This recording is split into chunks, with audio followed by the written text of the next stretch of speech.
estar. El tema que vamos a abordar hoy, para ello vamos a contar con Santiago Pérez, director de la Unidad de Psicología de nuestro hospital y psicotraumatólogo del Hospital HLA Universitario Moncloa de Madrid. Contamos también con la presencia de Carmen Galindo, vicepresidenta de la Asociación de Pacientes con Trastornos de la Conducta Alimentaria Arvada. Ellos nos van a hablar sobre esta problemática que afecta ya a más de 400.000 personas en España y con lo cual siguen aumentando. Conseguir superar estos trastornos pasa por entender toda la implicación psicológica y de salud mental que hay detrás, tanto para los pacientes como para los familiares. De la mano de nuestros ponentes vamos a explorar las causas, síntomas, la importancia de la concienciación, así como el apoyo en la recuperación de todos los pacientes. Intentaremos, a través de esta conferencia, acercarles un poquito más a entender esta situación. Muchísimas gracias por estar aquí, buenas tardes y comenzamos.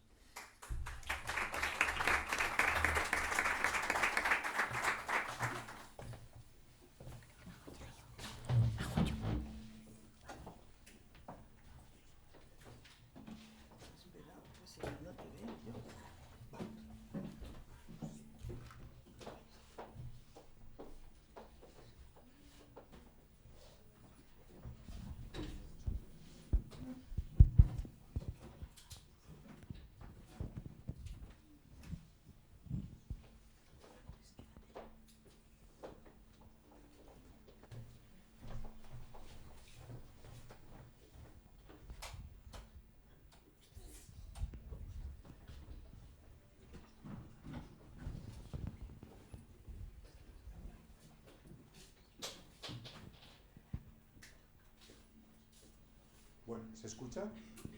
¿Sí? Vale, perfecto. Bueno, como bien explicaba Esther, vamos a intentar explicar, valga la redundancia, qué significa un trastorno alimenticio. Yo prefiero utilizar el concepto de trastorno alimenticio que no el trastorno de la conducta alimentaria. ¿Por qué? Porque es bastante más amplio y yo creo que recoge mejor la sintomatología de lo que realmente significa. ¿Por qué? Porque al hablar de la conducta alimentaria estamos hablando de una pulsión, de una conducta solo, cuando realmente en el trastorno alimenticio hay una base muchísimo más profunda y muchísimo más interesante para tener que tratarla y para comprender qué es lo que realmente está pasando dentro de la psique de estas personas, ¿no? De estas personas que están padeciendo esta enfermedad, ¿vale? Entonces, vamos a intentar hacer un resumen breve, sin ser muy tedioso y todo lo práctico que podamos, de lo que significa un trastorno alimenticio. ¿Por qué? Hay que tener en cuenta dos aspectos que para mí me parecen vitales de un trastorno alimenticio. El primero de ellos es que es uno de los trastornos, y ahora hablaremos, que más se cronifica a nivel psicopatológico. De hecho, es muy complejo la curación completa y total del mismo. Por otro lado, el problema que tiene este trastorno es algo tan sencillo y tan doloroso como que acaba en muerte. Esto no pasa con muchas psicopatologías, es decir, un esquizofrénico no tiene por qué acabar en muerte, pero un trastorno alimenticio con una anorexia puede acabar en muerte porque la propia inanición le va a llevar a fallecer. Amén de otros aspectos como los índices de suicidio, que luego hablaremos, que también tienen este tipo de patologías. Entonces, vamos a intentar comprender, y por lo menos desde mi perspectiva y cómo trabajamos aquí, los trastornos alimenticios. ¿Por qué? Porque no nos vamos a ceñir a la conducta. Vamos a intentar buscar el origen de lo que realmente está pasando, ¿no? Entonces, muchas veces vemos, hace poco leía una entrevista de nuestra siguiente ponente que hablaba y decía que los trastornos alimenticios no son trastornos de niñas que quieren estar delgadas y que, como si fuera algo social, donde es un capricho de la persona desarrollar este trastorno y por estar más delgada y estar más visible y mejor para los demás, acaba desarrollando esto. El trastorno alimenticio es algo muchísimo más complejo y bastante más duro de lo que nosotros pensamos, ¿no? Entonces, desde un prisma un poquito más holístico y, en mi caso, porque estoy especializado en esto, de lo que significa el trauma, vamos a ver que hay que explorar sobre todo las experiencias tempranas y la relación que tienen con los cuidadores y eventos que ha estado pasando desde el principio. Esto quizá lo vais a escuchar durante estos 25 minutos bastante. Trastorno alimenticio es un trastorno de control. ¿Qué significa que sea un trastorno de control? Que algo se descompensa en la vida, en la psique de esta persona y que intenta compensar a través del desarrollo de este trastorno. ¿Qué quiero decir? A mí me pasa cualquier cosa que es ajena completamente a mí y al ser completamente ajeno a mí, yo intento buscar algo para poder controlar y manejar y así sentirme más seguro, porque nadie me puede ni obligar a comer ni a quitarme la comida. Entonces, es necesario hacer un análisis de los mecanismos de defensa y de los conflictos inconscientes. Al final la psique y toda patología, toda psicopatología, cuerpo y mente es uno, ¿no? O sea, es decir, si nosotros pensamos a nivel físico qué es lo que significa la fiebre, sabemos que es una reacción de nuestro propio organismo para acabar con algún virus o bacteria. Bueno, pues tenemos que tener en cuenta que toda sintomatología psicológica tiene una raíz siempre defensiva. ¿Qué quiere decir que tiene una raíz siempre defensiva? Que es una estructura, una defensa que hemos generado para protegernos o intentar curar el origen de lo que nos está pasando. ¿Qué ocurre? Que si no lo conseguimos, ese síntoma puede acabar con nuestra propia vida en momentos determinados y desarrollando esa patología. Entonces, la palabra defensa es importante porque nosotros estamos constantemente defendiéndonos inconscientemente de lo que nos ocurre porque no lo afrontamos. La mayor parte de las veces no somos conscientes de lo que pasa. Yo intento poner muchas veces a los pacientes un ejemplo de lo que es el inconsciente y es el consciente. Y consiste en que nosotros tenemos un embalse, donde en ese embalse cae absolutamente todo el agua que puede llegar, pues evidentemente, de las nubes, ¿no? De la lluvia. Luego tenemos una presa y tenemos un dique y después tenemos el río. Entonces, ese dique es lo que nos permite pasar la parte inconsciente de nuestra psique a la parte consciente. Si nosotros no abrimos ese dique, lo que es inconsciente dirige nuestra vida, pero no somos capaces de poder conocerlo. El río es lo que podemos modificar, es esa parte ya consciente. Entonces, cuando hablamos de inconscientes, conscientes, preconscientes y todo lo que realmente significa esta parafernalia, creo que este ejemplo práctico nos puede ayudar a comprender que si no abrimos ese dique, todo lo que está en el embalse nos va a dominar y no vamos a ser conscientes, nunca mejor dicho, de cómo poder manejarlo, ¿no? Entonces, los trastornos alimenticios o alimentarios en este caso son considerados como uno de los más difíciles de tratar y los que tienen más alto nivel de mortalidad entre los trastornos mentales. Esto es imprescindible, porque ahora se nos llena la boca hablando de salud mental, a todos. Medios de comunicación, cualquier tipo de lugar, hablamos de salud mental como si esto fuera la panacea y la acabáramos de descubrir ahora. Pero la realidad es que los índices de suicidio no es que hayan subido ahora, necesitamos muchos estudios longitudinales para saber si están subiendo los índices de suicidio. Pero a todos nos impacta saber que de 19 a 25 años, 29 años, de 15 a 29 años concretamente, la OMS está diciendo que es la causa de muerte no natural más grande en España, el suicidio. Con lo cual, si nosotros somos conscientes de esto y le empezamos a dar la importancia que realmente tiene esto, veríamos que un trastorno alimenticio, si estuviese solamente relacionado con la comida, tendría sentido que cambiando las conductas alimentarias, es decir, tú comete esto y punto, ¿ya? Porque ya está, no quieres comer, vale, come y se te curará la patología. Es algo tan sencillo como durante años se ha trabajado en muchas unidades de trastornos alimenticios, pues debería recuperarse de este trastorno. Es algo básico. Si tenemos a alguien que no come, no pasa nada. Le damos de comer, le obligamos a comer, se acaba el trastorno. Por eso tenemos que ver que no es solo una conducta alimentaria, sino que hay algo detrás que siempre va a estar presente y que si no lo tratamos no se va a producir la curación del paciente. En muchas ocasiones en las unidades de trastornos alimenticios ha pasado esto, que cuando se trataban con este tipo de pacientes se les intentaba, bueno, evidentemente se les hacían sus dietas, tenían sus tratamientos psicológicos, tratamientos psiquiátricos, era un equipo multidisciplinar, pero muchos de esos pacientes lo único que querían era salir, entonces acababan comiendo y en el momento en el que comían, salían y el trastorno tenía una recidiva, porque se sigue manifestando. Incluso a veces podríamos pensar, la mayor parte de mis pacientes con trastornos alimenticios son lo que tenemos en la cabeza, o sea, chicas de 13 a 19 años, no. Por lo general sí que es cierto que son mujeres, pero cuando vienen a consulta muchas veces tienen 40, tienen 45, tienen 50, tienen 60 años y tienen un trastorno alimenticio que ha estado ahí latente y que va apareciendo poco a poco con el tiempo, dependiendo de las circunstancias que está viviendo ella. Es como algo que se queda y que cuando vuelve a haber una situación traumática o algo complejo, vuelve a aparecer ese trastorno porque se cronifica, es lo que hablábamos al principio. Y esto es una parte muy importante porque si no le damos la importancia suficiente que tiene el trastorno alimenticio, no veremos la realidad de lo que significa, ¿no? Entonces, en lo que es la prevalencia y todo esto que estamos aquí, vamos a intentar comprender qué es un trauma y cómo el trauma tiene una incidencia muy importante en el desarrollo de esta patología. El trauma no es algo que nos pueda pasar a todos. O sea, es decir, ahora entra un tigre en esta habitación y a cada persona va a reaccionar de una forma completamente diferente. El trauma no es que entre un tigre.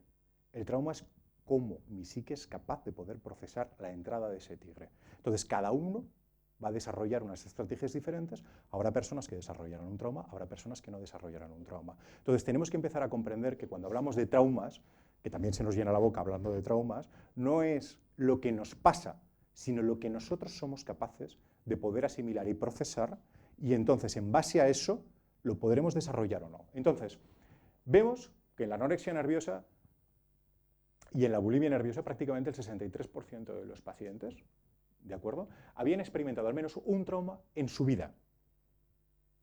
¿Con esto qué queremos decir? No que le haya pasado un trauma, pueden haberle pasado 12, sino que hay uno que no hemos procesado. Y esa es la parte traumática. En ese momento se ha descompensado algo de mi vida, completamente. Al descompensarse ese aspecto de mi vida, el paciente desarrolla estas defensas para protegerse. Y el trastorno alimenticio es uno de los síntomas y una de las defensas más importantes que nosotros hacemos, ¿no? Entonces, el diagnóstico de estrés postraumático, ojo de lo que estamos hablando, por esos traumas, prácticamente está relacionado con un 10% de los pacientes con anorexia nerviosa, un 14% de los pacientes con bulimia nerviosa. Y estaba relacionado con los trastornos por atracón, que luego hablaremos de estos, de los trastornos por atracón, que también es un trastorno alimenticio. Entonces, esto que se ve en letra muy pequeñita, me ha pasado por intentar cambiar la presentación, pero es un aspecto que os lo voy a intentar, ya que no lo podéis leer la mayor parte de las personas, hablaros de un concepto que es importantísimo en el trastorno alimenticio, que es la disociación. Supongo que a alguien os sonará. ¿Qué es la disociación? La disociación es otra defensa que nosotros tenemos ante situaciones traumáticas donde, como yo no puedo sobrevivir, sostener o soportar lo que me ha ocurrido, me desconecto de la realidad. Hago una protección de esa realidad. Entonces, al hacer una protección de esa realidad completamente inconsciente, nos vamos al embalse, o sea, no es algo que yo pueda modificar. Puedo generar diferentes tipos, sobre todo dos tipos de disociaciones. La disociación somatoforme, que es el resultado fundamentalmente, y aquí vamos a entrar a un tema que los que me conocen lo saco en todos los sitios, pero que es imprescindible, que son los abusos sexuales, ¿de acuerdo? Hay una incidencia y una prevalencia altísima en los trastornos de alimentación y los abusos sexuales en la infancia, donde, durante esa infancia, donde se define como una alta integración de experiencias sensoriales, es una desconexión cuando yo he tenido una alta experiencia sensorial que me ha sobrepasado. Entonces, todo mi cuerpo se desconecta, lo rechaza en momentos determinados, determinados contactos, determinadas personas, y llego a tener incluso sensaciones de desrealidad. ¿De acuerdo? Esto es imprescindible comprenderlo, porque esta desconexión, nuestra psique nos está protegiendo. Volvemos a que es una protección, que se acaba convirtiendo en una patología, pero que nace siempre como una protección, ¿no? Y luego la parte psicoforme, que aquí esto ya son lo que se denominan amnesias disociativas, despersonalización, desmaterialización y alteración de la identidad. En muchas ocasiones las personas con un trastorno de alimentación pueden llegar a desarrollar trastornos de la personalidad disociativa. Es tan fuerte el impacto que se desconectan e incluso una parte padece, un alter ego de esa persona padece el trastorno alimenticio y la otra parte no lo desarrolla. Así que vamos a intentar hablar de las tipologías grandes. Ya sabéis que a los psicólogos nos encanta inventarnos nombres. Entonces, dentro de 10 años habrá 73 más, ¿vale? Entonces, vamos a intentar coger las básicas y las más importantes tipos de trastornos de la, bueno, en este caso, de la alimentación. La primera es la que más nos llama la atención, la anorexia nerviosa, ¿no? Caracterizada por una restricción extrema de la ingesta de alimentos. Volvemos a lo mismo. Algo se me descontrola. ¿Cómo lo controlo? con la ingesta. De esto tengo el control de mi vida. Esto no significa que no exista una variabilidad y un impacto social en que es muy fácil para un adolescente que está construyéndose apoyarse en el intentar sentirse adaptado. Este es otro de los grandes problemas del trastorno alimenticio, porque existe un gozo muy curioso y muy fácil de ver, que es que cuando yo pierdo, la sociedad me dice que estoy más guapo. Entonces, lejos de intentar curarme esa parte y esa patología, todavía arraiga más lo que a mí me está pasando, ¿no? Entonces, continúo con una labor todavía más restrictiva. Dejo de comer. Sí que es cierto que cuando luego ya se producen dismorfias corporales, que supongo que sabéis lo que es, o quizá hayáis conocido a alguien que las haya tenido, ya llega a un punto patológico donde distorsionan completamente la realidad y distorsionan completamente lo que significa su físico. Pero al inicio de este trastorno, esto es muy sencillo. Prácticamente a todos nos han dicho en algún momento de nuestra vida: ah, has perdido peso, qué guapo estás. Esto es así. Entonces, yo muchas veces con los pacientes, cuando pierden o ganan peso, siempre les digo: ¿has perdido peso o has ganado peso? Si lo han hecho. Pero nunca como una virtud o como un defecto, porque no sabemos qué significa. Para una persona que haya podido ganar peso puede ser algo bueno, para una persona que haya perdido peso puede ser algo malo, ¿no? Entonces, esta labor restrictiva nos va a meter, si imaginamos a ese adolescente o a esta persona, lo va a meter todavía más en su cuarto para que no salga. ¿Qué ocurre con esto? Que el problema es que cómo sacamos a una persona que quiere estar enferma. Porque su deseo inconsciente es que quiere estar enferma. Es así de sencillo. Su pulsión es continuar estando más delgado. Le podremos convencer, le podremos meter en un centro de tratamiento, lo que sea, pero si no trabajamos lo que ha generado esto, le podemos obligar, pero esa persona, aunque suene duro, inconscientemente quiere seguir enferma y va a seguir enferma. De ahí la cronificación de esta patología y de ahí lo duro que supone tratar este tipo de trastornos. La bulimia ya conocemos que son episodios recurrentes de ingesta excesiva donde luego existe una purga. La bulimia en muchas ocasiones, el problema que tiene es que la familia o el entorno no se entera de lo que realmente está pasando, porque estamos viendo que esa persona come relativamente normal, pero sí que estamos viendo que evidentemente existe un síntoma básico que es que va perdiendo peso. Pero es complejo verlo. En la bulimia en muchas ocasiones ocurre una parte importante, que esa purga significa culpa, ¿vale? Es como una forma de autocastigo, y aquí nos meteríamos ya en profundidades de la psique un poco más complejas, donde todos podemos tener una pulsión masoquista, aunque suene raro, ¿no? Pero es que yo no soy un masoquista. Bueno, ya veremos, porque puede haber que nosotros sintamos la culpa desde hace muchísimo tiempo y queramos hacernos daño. Prácticamente hoy todos podemos ver adolescentes que en momentos llegan, o los tenemos cerca, o en mi caso vienen a la consulta, con brazos completamente rajados. Entonces, yo hace poco tuve un caso precisamente bastante curioso, y entenderme la palabra curioso, que era una persona que aparte, una chica de 19 años, que aparte de tener un trastorno alimenticio bastante potente, ella se rajaba todo el brazo, los dos brazos, y con la sangre de esos brazos hacía su diario. Entonces, ella estaba escribiendo, dibujaba, comunicaba todo lo que le estaba pasando, pero esta conducta, aquí sí, completamente autolesiva, es purgativa, y le permite a la persona, le permite a ese adolescente o a ese adulto poder expresar un dolor interno que tiene y olvidarse de esa parte emocional, ¿no? Es como si a mí me duele la muela y le pego un puñetazo a la pared. Me duele más esto, me duele más el puño, con lo cual decido pegarle un puñetazo a la pared para que me deje de doler la muela. Mientras me duela mi físico, predomina en una figura a fondo al dolor emocional que yo tengo. Y esto ocurre mucho en los trastornos alimenticios y son realidades que están constantemente con nosotros. De hecho, aquí las conductas autolesivas sí que cada vez se están dando más, ¿no? Entonces, la bulimia suele estar relacionada también a veces con esto. Luego, el trastorno por atracón. No existe absolutamente nadie de esta habitación que no haya tenido uno en algún momento determinado. Del día, de su vida, del año, de lo que quiera. ¿Por qué? Porque es una pulsión oral básica, muy sencilla. Tengo alimentos, estoy nervioso, los como. Es así. ¿Por qué? No voy a entrar en la parte médica, que aquí ya hay muchos médicos para explicarlo, pero va a bajar mis niveles de cortisol, yo me voy a sentir más tranquilo porque todos esos hidratos, todas esas grasas me van a hacer sentir de forma automática más tranquilo. Y este trastorno por atracón, quizá no le damos la importancia que realmente tiene, pero bueno, es algo que aquí tendría que hablar algún especialista gástrico diciendo los destrozos que hace en todo nuestro sistema digestivo. Los otros también, pero concretamente este, que parece que está más normalizado, no le damos la suficiente importancia. Y entonces, en el cuarto, que es un trastorno por alimentación selectiva o evitativa, que esto suena muy bien, dice anteriormente conocido como trastorno de alimentación selectiva, es una aversión persistente a ciertos alimentos o texturas. No me como una fresa porque no me gusta el tacto que tiene esta fresa, ¿vale? Aquí ya entraríamos en muchas otras cosas, porque esta última podemos sacar 10 más diferentes, donde texturas, olores. Yo particularmente tuve el privilegio de conocer a una persona que todo alimento que no le gustaba desarrollaba alergias. Entonces, ya sabemos que la cabeza tiene muchísimo poder. Entonces, dentro de ese poder que tiene, de aquí no os voy a poner ejemplos de aspectos que me he podido llegar a encontrar en consulta, pero de todo, desde la propia textura, el sabor, no me gusta, no me ocurre, etc.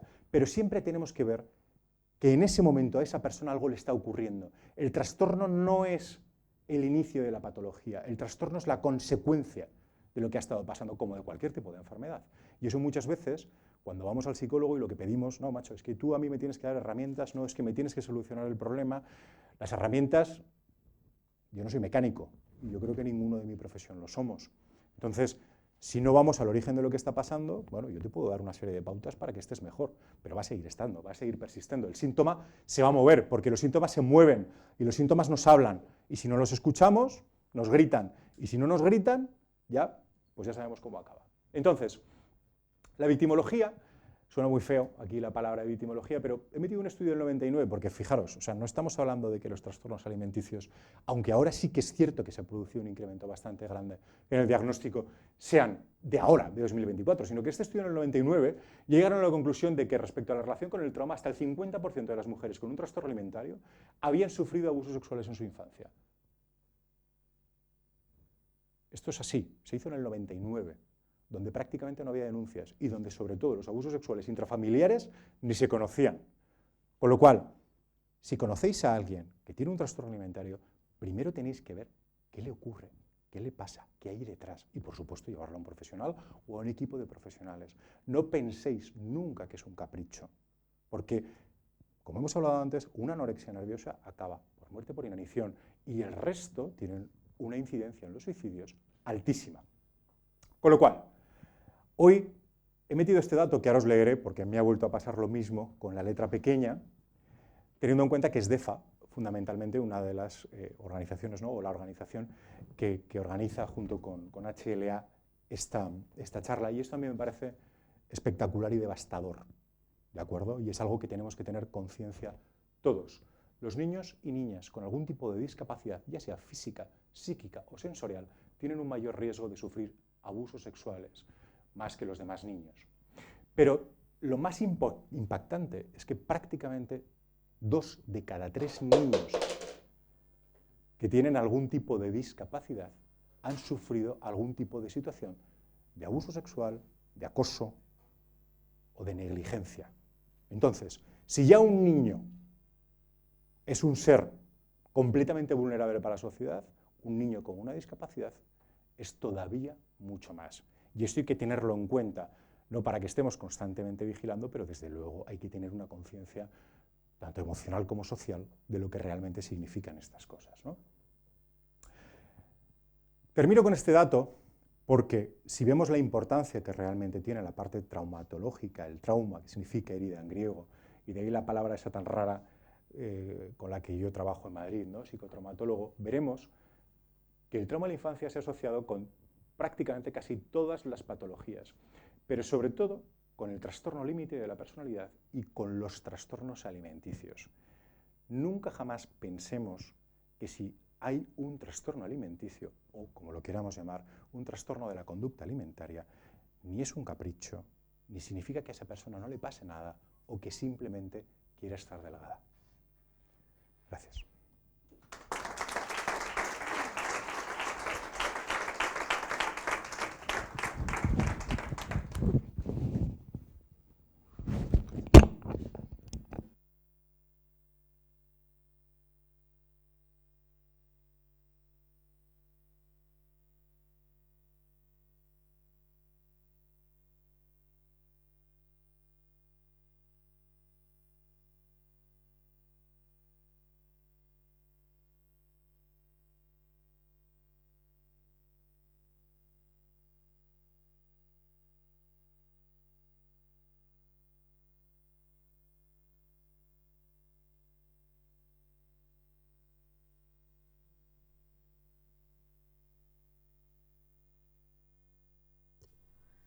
¿no? Ahora sí, que es que lo había apagado.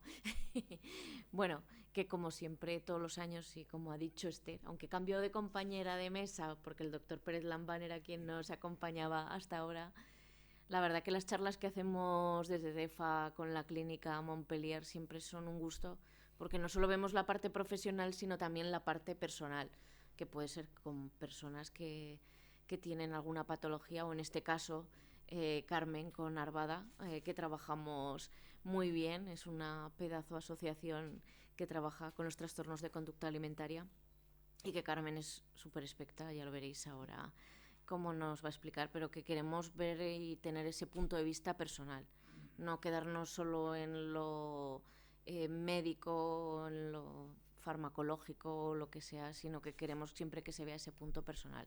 Entonces, pues la verdad que es un placer, Carmen, vicepresidenta de la asociación, y bueno, muchísimas cosas más, pero sobre todo una gran mujer, una gran amiga, y que nos va a contar el punto de vista personal y humano de cuando aparecen estos trastornos y lo que supone, y para que el resto de familias, gente que se pueda encontrar en estos momentos, vean que tienen la asociación Arvada para acudir a ella, y que no todo se acaba y que hay que seguir siempre adelante.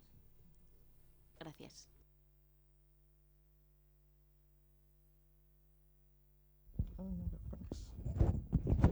¿Ahí? ¿Esto dónde me lo coloco? ¿Por aquí? Aquí, para pasar adelante. Esto sí quisiera. Para pasar adelante ya vale. Bueno, pues primero muchísimas gracias a mis grandes amigos de DEFA y a la Clínica Montpellier por darnos la oportunidad de hablar desde el punto de vista de la familia de los trastornos de la conducta o del comportamiento alimentario. La verdad es que si no existieran familias que estaban sufriendo de algo que era completamente desconocido, pues las asociaciones no existiríamos. Y Arvada nació por eso, porque hace ya unos cuantos años una serie de familias nos encontramos con que algo completamente desconocido para nosotros, que era lo que acababan de diagnosticar a uno de nuestros hijos como un trastorno de la alimentación, pues pudiera llegar a ser tan complicado y hacerte sufrir tanto. Y entenderlo era nuestra principal preocupación, porque sí que es cierto que, bueno, pues cuando ya tienes un diagnóstico, por lo menos tienes la tranquilidad, o eso nos pensábamos, de que ya está en buenas manos, ya lo han escayolado, pues ya se le pasará. Pero eso no es así. Y entender una enfermedad mental es con el principal problema que nosotros nos enfrentábamos. Por eso nació Arvada y empezamos a trabajar. Y nosotros primero tuvimos que entender la enfermedad. Y con toda la experiencia que hemos ido acumulando, que llevamos 26 años, sí que hemos aprendido que primero, que no hay familias perfectas, padres perfectos, sí bien intencionados, porque al principio la familia tenía la culpa de todo. Y te enfrentabas a que te decían, yo esto lo resuelvo rápido, con un par de bofetadas se come la comida y a correr. Lo que Santiago ha dicho de que, bueno, pues se les da de comer y ya está, pero eso no es así. Hay que entender que esto es una enfermedad mental y que es más complejo. Por eso, al cabo de los años, por eso espera un poco, entendimos que la familia tenía que colaborar de alguna manera. No somos terapeutas, somos padres y tenemos que seguir ejerciendo como padres. Pero sí que de la actitud de la familia depende mucho, en determinados casos, obviamente, en otros no se puede, pero el papel de la familia es importante. Por eso pusimos la familia como motor de cambio. Ay, ya lo he apagado, qué bien, qué lista soy. Entonces, ya, el explicar que nos encontramos ante las puertas de un paciente con trastorno de la conducta alimentaria. La familia está desorientada, porque cualquier patología, por muy difícil o grave que sea, pues como yo he dicho antes, si lo han escayolado, pues se rompe la pierna, pues lo escayolan. Incluso, pues ahora que, o a tiempos atrás, muchas leucemias infantiles, pues bueno, pues un tratamiento y se curan y ya está. O sea, que es que, pero esto no, porque esto te dicen, no, es que se curará. Pues te dicen, bueno, pues no lo sabemos. Todos hemos mirado estadísticas, hemos mirado... Y claro, al principio, cuando nosotros empezamos, que era el año 95-96, pues lo único que veías en prensa eran pacientes extremadamente delgadas. Yo recuerdo unas gemelas inglesas que murieron las dos. Y entonces, claro, te enfrentas a eso y dices, ¿y me pasará a mí? Con lo cual la familia está desorientada, desesperanzada, sin saber qué hacer. Entonces la familia, toda la vida familiar se rompe, porque todo parece que gira en torno a esa paciente. ¿Qué hay que hacer? Buscar un profesional especializado, que tampoco lo conoces, sabes muy bien. Entonces todo es, y esos altibajos de decir, ¿qué pasará? ¿Qué no pasará? Si hoy ha comido o se levanta contento, pues parece que te relajas. Vuelve del colegio o del trabajo y algo se ha torcido y entonces ya otra vez. Y entonces eso es un día y otro día y otro día. A la familia la machaca. Pero como todavía no te has sabido enfrentar o hablar con el paciente porque tampoco sabe explicarte lo que le pasa, pues ahí se genera un caos horroroso. Entonces, tienes miedo a todo. Y al desgaste, por supuesto, y al desenlace fatal por eso. ¿Qué necesita la familia? Porque nosotros en Arvada nos centramos fundamentalmente en ayudar a las familias. Sabemos pues, que hay unidades públicas, que hay especialistas privados, que hay... Bueno, todo eso, pues las familias van conociendo y nosotros les podemos ayudar. Pero a la familia nadie le ayuda. Primero porque tampoco la piden la ayuda. Porque como es una enfermedad mental, primero que no me vean en el psiquiatra, porque eso es tabú. Ahora parece que si todo el mundo habla, como decía Santiago, de la salud mental, pero ojo, al psicólogo puede que vaya, pero al psiquiatra ya no. Y a una unidad especializada tampoco. Que no nos vean, que no... Y eso es muy complicado. Y sacarlos de esa vorágine también cuesta mucho. Entonces, ¿qué hay que hacer? Darles información de lo que es esa enfermedad. Y aún así, por mucha información que des, cuesta. Cuesta mucho que lo lleguen a entender. Porque, bueno, pues habrá padres más receptivos, otros no, otros más rígidos, otros... Es que la familia no es perfecta y entonces habrá de todo, ¿no? Pero lo que necesita también es comprensión. Yo antes he dicho el sentimiento de culpa, y es verdad. Porque, claro, es cuando te dicen, si es que no lo has sabido educar. Yo esto lo he escuchado, ¿eh? A mí me lo han dicho, yo soy madre de una chica, ahora ya casi señora, con un trastorno de la alimentación, desde que tenía 15 años, y a mí me han dicho, yo tengo 5 hijos, y bueno, pues esta es la tercera, y a mí me han llegado a decir, no, es que no la has sabido educar, o es que como hacía no sé qué, pues ya, pero bueno, vamos a ver. ¿Tú por qué me dices eso a mí si yo no me meto en cómo ha sabido hacerlo? ¿Tiene un trastorno de la alimentación? Pues vamos a tomar la decisión de llevarla y que la traten y ya está. Pues, pero eso te lo escuchas, es decir, que eso es más... Entonces, tenemos que tomar conciencia de lo que es, de lo que pasa, ¿eh? Y si confiamos en un terapeuta, confiar en él. No creernos, porque estos pacientes o estos enfermos tienden mucho, porque como les van a decir algo que no les gusta, pues a decir, no me gusta, no quiero ir, no tienen idea, a mí no me vuelvas a llevar ahí porque solo me quiere engordar o solo quiere no sé qué, no me entiende. Confiemos, démosle tiempo y sobre todo ejerzamos nosotros de padres. Si el terapeuta, cuando son adolescentes o más pequeños, porque nos hemos encontrado con casos de niños de 8 y 10 años, pues si el terapeuta te dice hay que hacer esto, pues vamos a hacerlo, porque vamos a ayudarle a hacerlo. Ejerceremos de padres y confiaremos en él. Jamás criticaremos y nos creamos lo que nos está diciendo, porque no nos olvidemos que tiene una enfermedad mental. Y ahí dice algo que yo me gusta ponerlo, no porque confíe en que todos lo tengamos, pero fijaros que 3 palabras: serenidad, resistencia y equilibrio. Vaya palabras.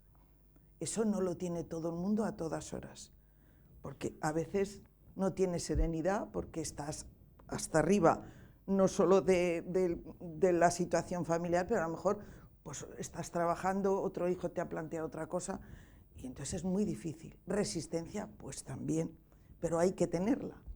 Y equilibrio.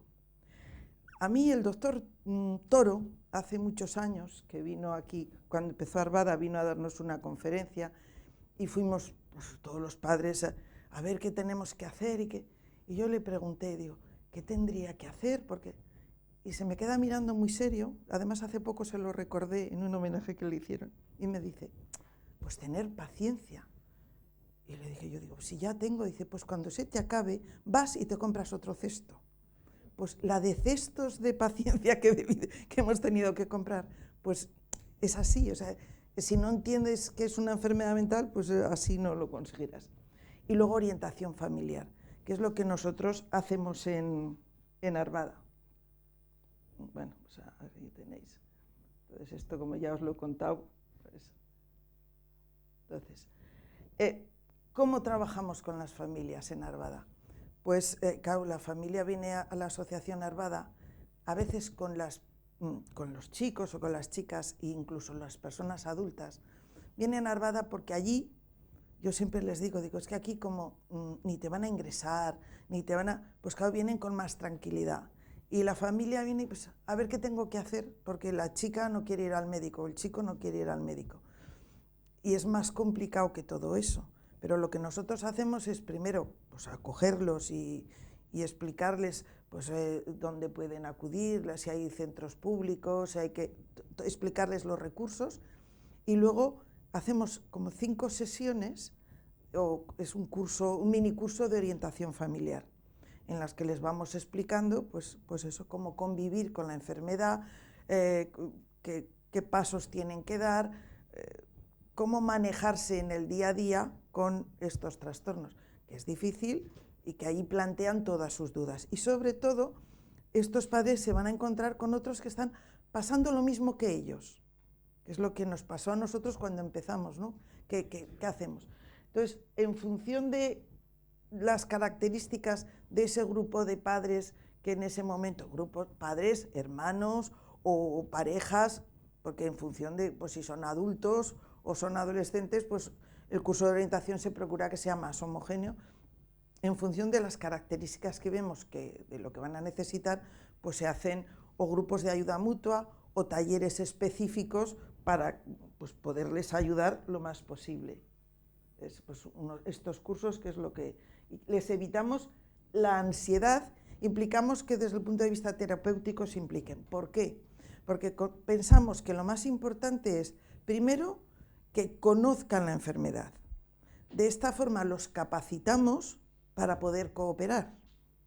Entonces, esas 3 Cs creo que son primordiales y nos parecen que es lo más importante en este momento para que dentro del seno de esa familia se relaje un poco y se baje la presión, que a veces el momento de la comida es un horror, porque si hay pues eso, varios en la mesa y empieza uno a hablar y el otro, y de pronto ves que la persona que está afectada o no come, o empieza a retirar, o esconde la comida, o se levanta de la mesa. Entonces ya el momento es una tensión en la comida que eso ya rompe cualquier cosa que pueda pasar en la familia.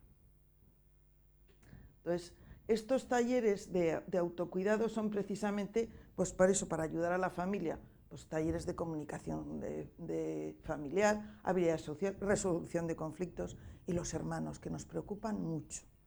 Luego hacemos siempre otro, que es cómo afrontar la Navidad, que es un momento horrible, familiar tremendo. Ellas, cuando hablas con ellas te dicen, o con ellos, oye, es que la Navidad, es que yo me metería debajo de una mesa porque todo lo resolvéis comiendo. o un momento en el que hay una reunión familiar más amplia, es que me miran. Y es cierto que a veces, porque los padres aguantamos absolutamente todo, somos padres y lo seremos siempre. Pero ya yo me pongo en el lugar de los abuelos, y los abuelos sufren mucho.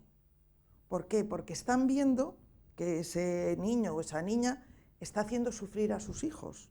Y a todos los hijos nos duelen mucho. Ya en los nietos menos, y sobre todo eso, si estás viendo que... Y entonces ahí se genera también los padres tratando de tapar al hijo. Y eso realmente es un horror, la Navidad, si no sabemos llevarla bien.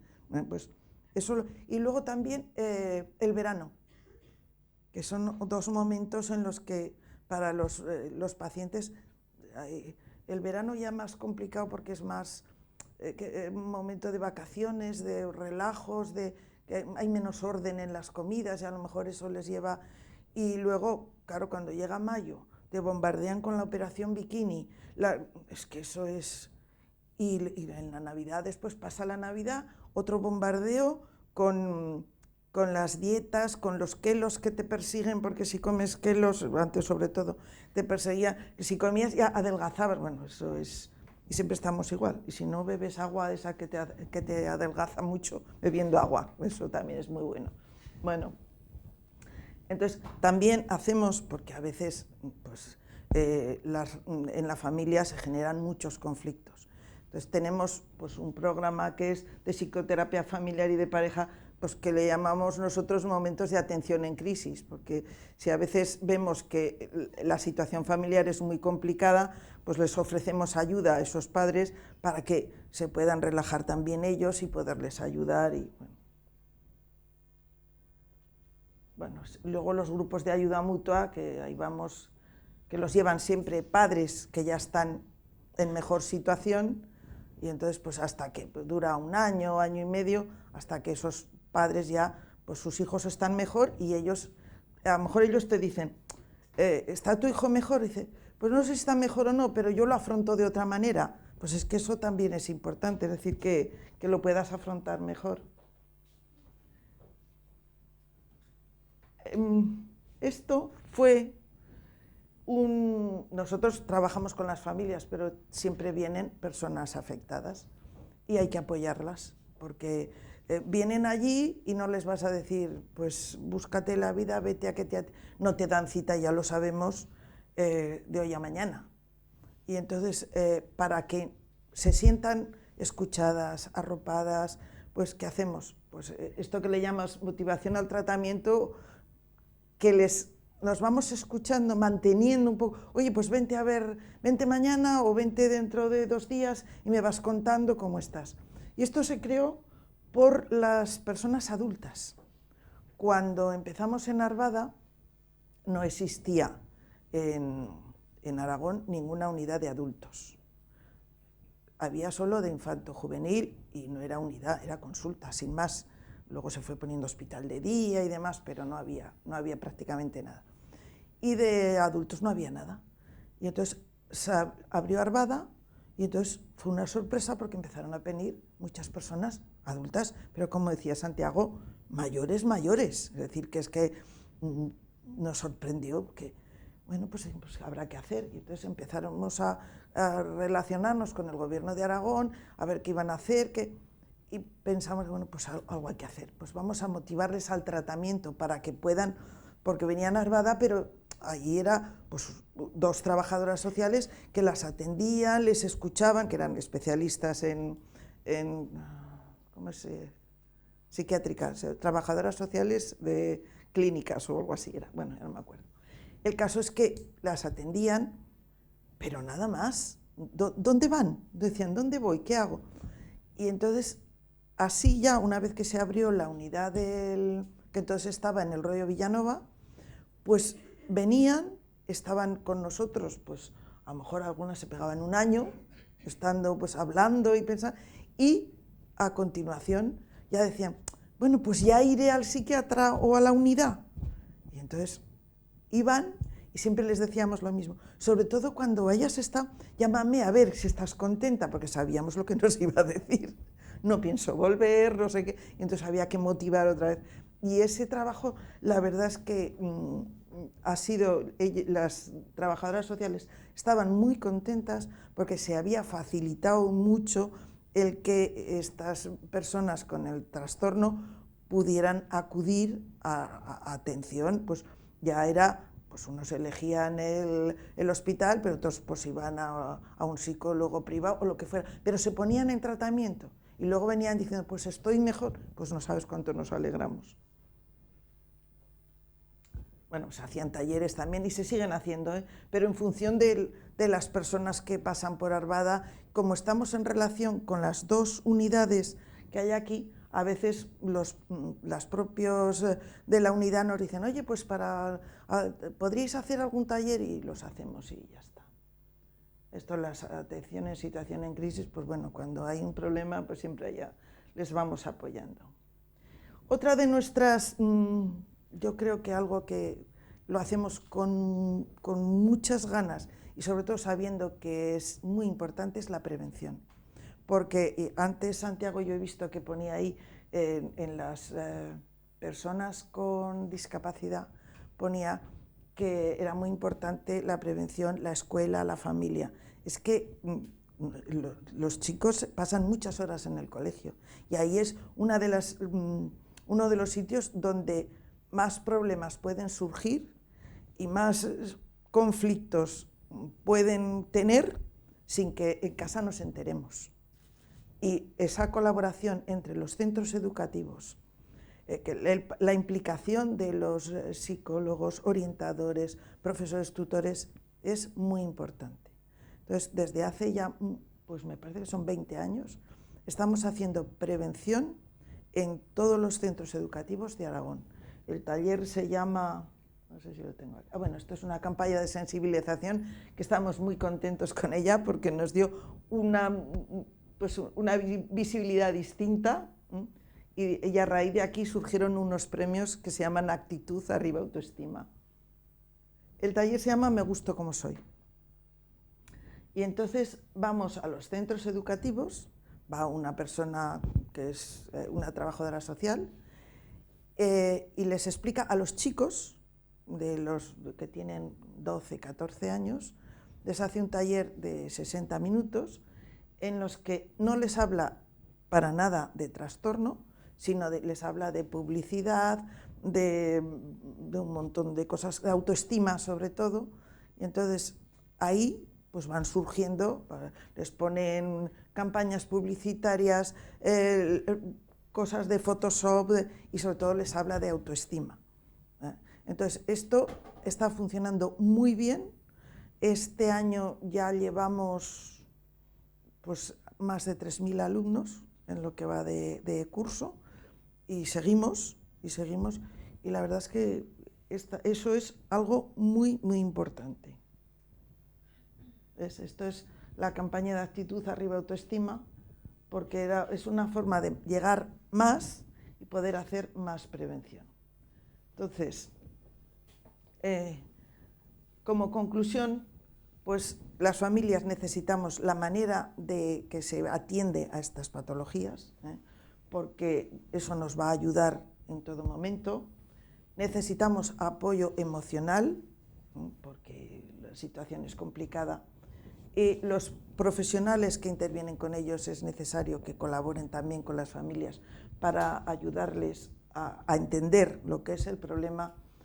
Y sí que es cierto que las asociaciones de familiares somos un anclaje fundamental en la disminución y en el desgaste que producen estas enfermedades. Yo quería decir que después de convivir con esta enfermedad, pues desde el año 96.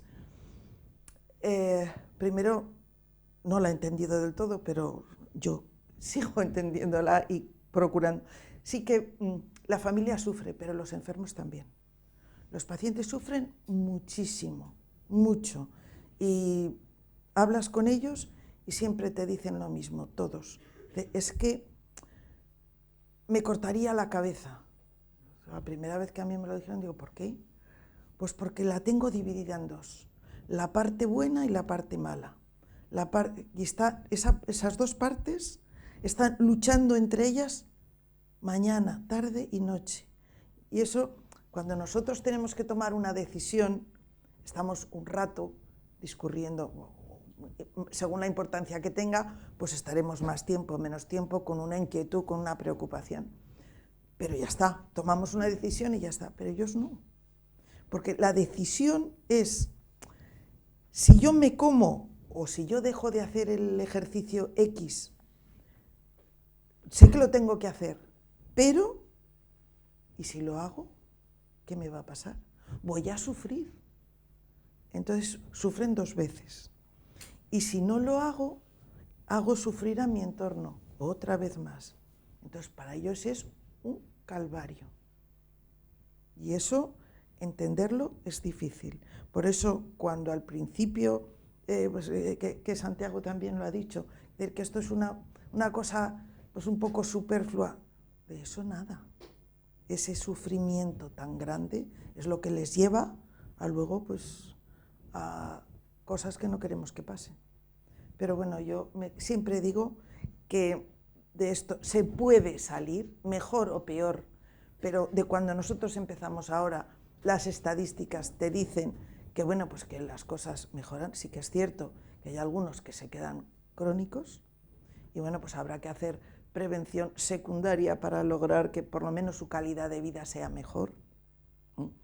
Que hay muchos que los vemos, que han salido adelante, que tienen una familia, que llegan a tener hijos. A los padres que nos queda, como siempre, estar vigilantes, procurando que no se nos note que a lo mejor cuando hay cualquier cosa que estamos preocupados, porque entonces, pero bueno, eso les pasa a los padres siempre. Pero de todas formas hay que tener esperanza y de esto se sale. Y muchísimas gracias.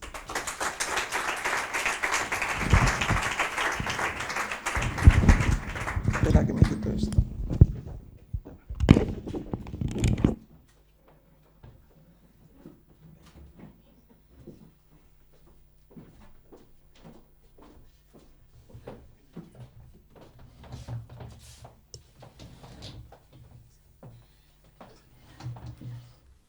Si consideran, si alguien quiere hacer alguna pregunta, perfecto. Buenas tardes. Buenas tardes. Yo la pregunta se la dirijo a Santiago. ¿Se ha hecho algún estudio? Perdón, porque estoy algo acatarrado. ¿Se ha hecho algún estudio si hay alguna alteración bioquímica en este tipo de pacientes que presentan estos trastornos alimenticios? Y si también se ha hecho estudios de escáneres cerebrales y hay alguna afectación de alguna estructura cerebral, amígdalas, hipocampos, etcétera, etcétera. ¿Se escucha, no? Sí.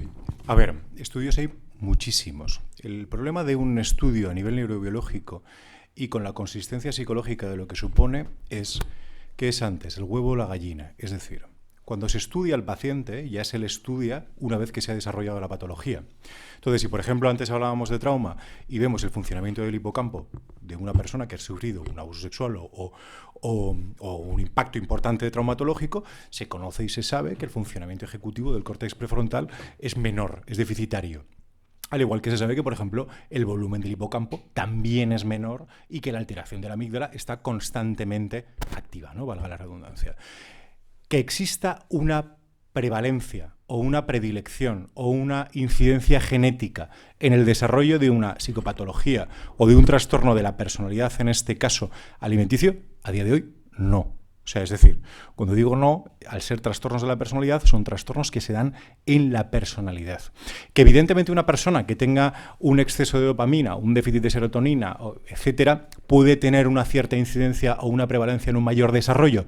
Sí, pero no tan importante como, por ejemplo, el hecho de que haya existido, como hablábamos antes, un trauma importante. Ha dicho una cosa, María, que me ha parecido interesantísima, que es lo que decía de esas dos personalidades, esa parte buena y esa parte mala.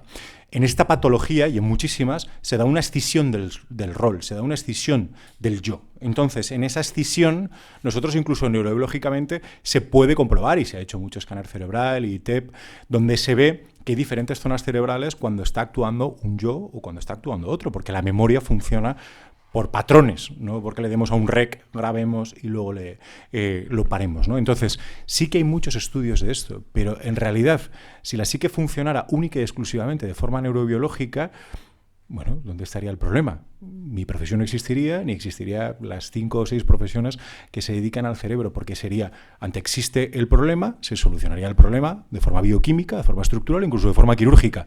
Y hasta ahora no es así.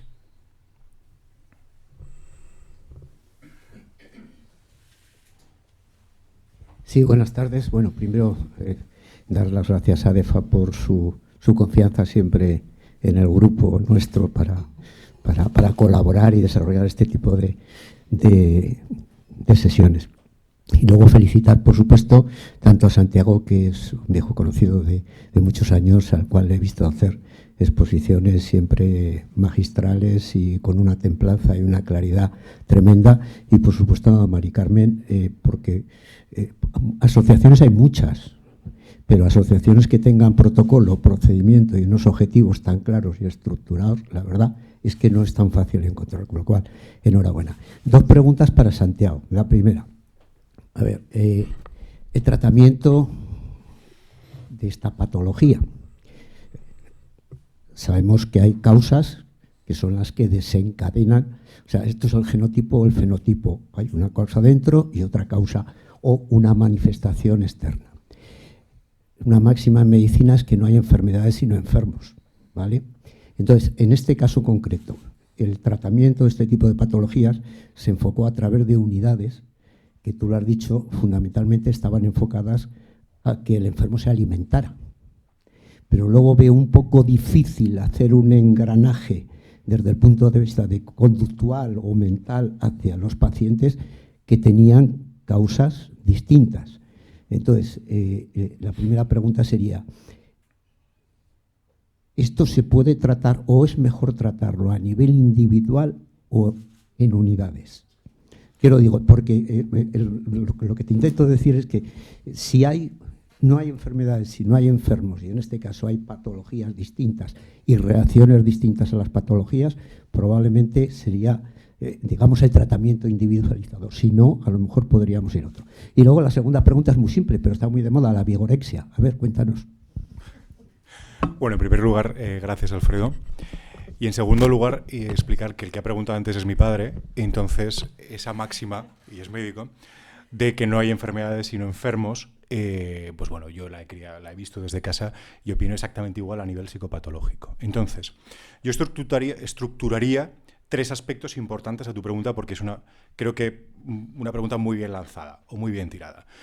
Primero hay que entender que siempre tiene que haber un equipo multidisciplinar. Y yo creo que eso en salud es imprescindible. Y primero, porque los psicólogos hemos sido los últimos a entrar en los hospitales. Y segundo, pues porque existe una deficiencia muy importante en la complejidad concretamente de esta patología. No se daba un tratamiento de forma multidisciplinar. O sea, es decir, para un buen abordaje de un paciente que está padeciendo un trastorno alimenticio que, como hablábamos, que acaba en muerte. O sea, es decir, entonces no estamos hablando de algo baladí. Tenemos que tener un equipo donde haya especialistas en nutrición, donde haya especialistas en psiquiatría, donde haya especialistas en psicología, donde haya especialistas en medicina interna, incluso en momentos determinados, para determinados casos, donde haya pediatras, si estamos hablando también, como decía bien ella, que la anorexia no solo empieza a los 14. Yo he tenido pacientes con 7 años con anorexia, ¿de acuerdo? Entonces, hay que tener un equipo multidisciplinar.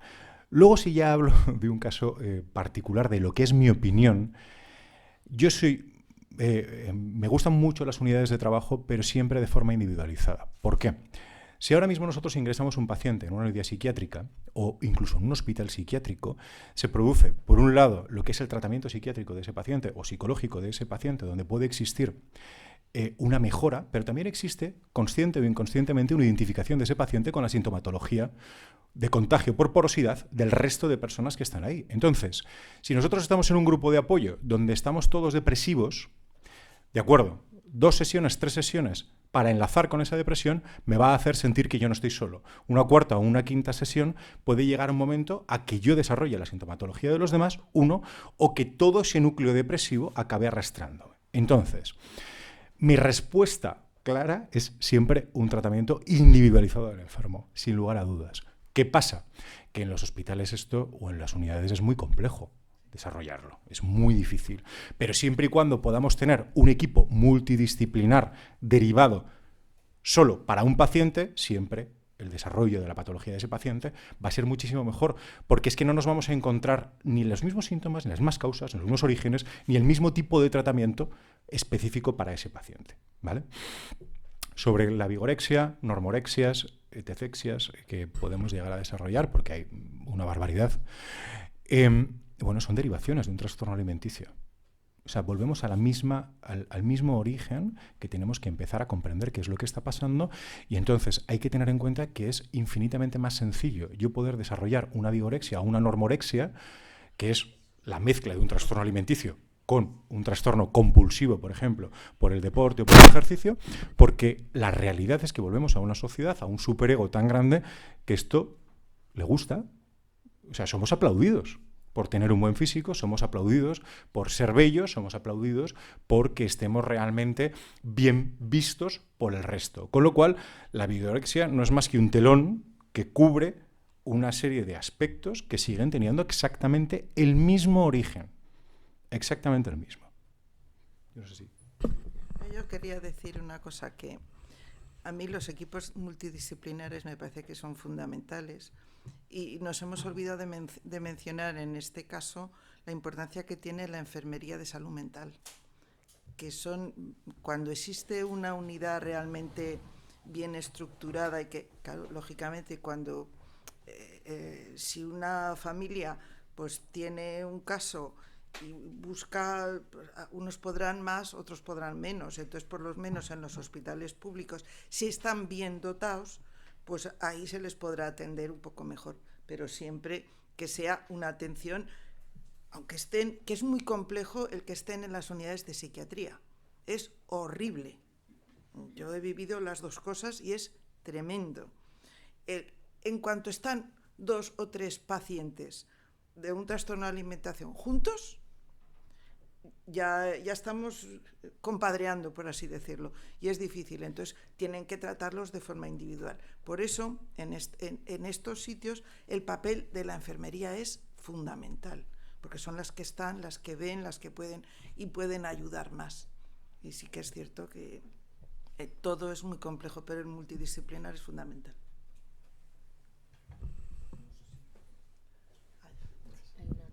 Hola, buenas tardes. Estarán hablando de un equipo multidisciplinar y, sin embargo, yo veo que esto es utopía, porque en la sanidad pública es muy difícil lograr una primera cita, y si tienes la suerte de tener un seguro privado, pues tú vas a un psiquiatra, a un psicólogo, pero ellos se centran en su aspecto y no te indican que puedes ir a otros tipos de profesionales. Entonces, me parece muy bonito esto, pero no lo veo que pueda ser una realidad en este momento. Ojalá esté equivocada. Bueno, a ver, lo que yo sé en la sanidad pública aquí en Aragón, sí que existen 2 unidades, una de infanto-juvenil y otra de adultos, con mucha lista de espera y que tardan mucho a dar cita, eso sí que es verdad. La primera cita a lo mejor tardan 1 mes y medio, 2 meses, no lo sé. Casi siempre muchas familias vienen a Arvada, y a veces pues les ayudamos a presentar reclamaciones, a hacer todo tipo y ayudarles un poco a que estén. Pero sí que ahí se luchó mucho y hay, afortunadamente, ya hay psicólogos, no todos los que tendría que haber, hay trabajadores sociales, están los psiquiatras, los enfermeros, incluso tienen colaboración con nutrición, con pediatría, eso en el clínico seguro que está, y en el hospital provincial, yo estuve ayer con los de la unidad, y entonces hay 2 o 3 psiquiatras, 2 psicólogas y enfermeras, incluso algo que me sorprendió y que me encantó, que tienen de vez en cuando, yo no sé si ahora que está en Grosmir, una médico de atención primaria con ellos durante un tiempo que me parece fundamental, porque la formación del médico de atención primaria también es muy importante a la hora de derivar, ¿no? Entonces, aquello a mí me pareció bien. ¿Que es escaso? Sí. ¿Que no tienen suficientes camas? También. Pero bueno, pero eso está ahí. Y lógicamente, si uno tiene, la situación es muy complicada, pues si tienes un seguro privado, pues te vas al seguro privado. Y en los sitios privados, pues habrá pues todo lo que puedan tener para poder mantener las unidades, me imagino. Claro, eso ya depende de cada uno de los hospitales, ¿no es así, Santiago?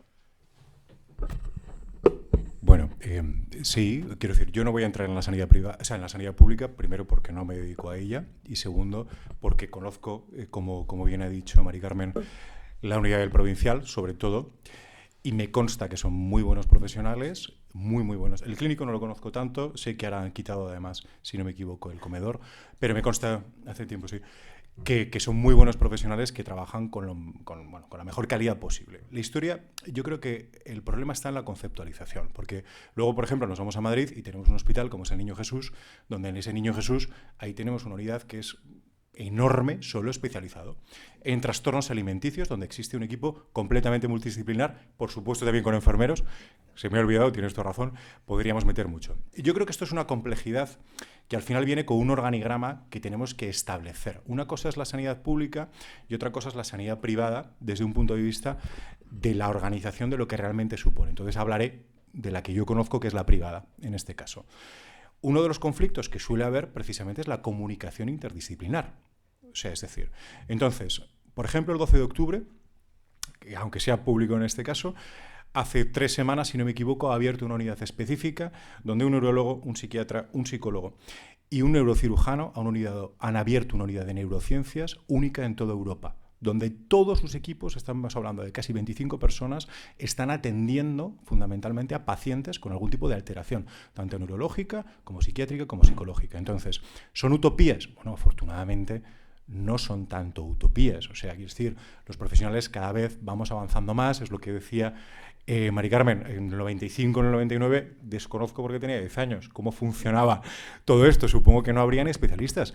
Pero lo que sí que sé es que si hablo de mi campo, además en el tratamiento psicológico, los avances que ha habido de este tipo de tratamientos, de cómo se hacían en los 90, cómo se hacían en el 2000 y cómo se hacen en el 2024, desde luego es una diferencia bestial, donde existe un tipo de tratamiento infinitamente más efectivo y donde al paciente se le da una calidad y una calidez completamente diferente a lo que existía antes. Tenemos que tener en cuenta que es un trastorno, una psicopatología que tiene unidades específicas dentro de los hospitales, que esto es muy complejo. El hecho de, si lo pensamos, es como si tuviéramos una unidad solo para trastornos de ansiedad, no existe. Una unidad específica para esquizofrenias, no existe. Pero sí para los trastornos de alimentación, con lo cual creo que aquí sí que se están dando avances y cada vez se está enfocando más a un tratamiento que se necesita.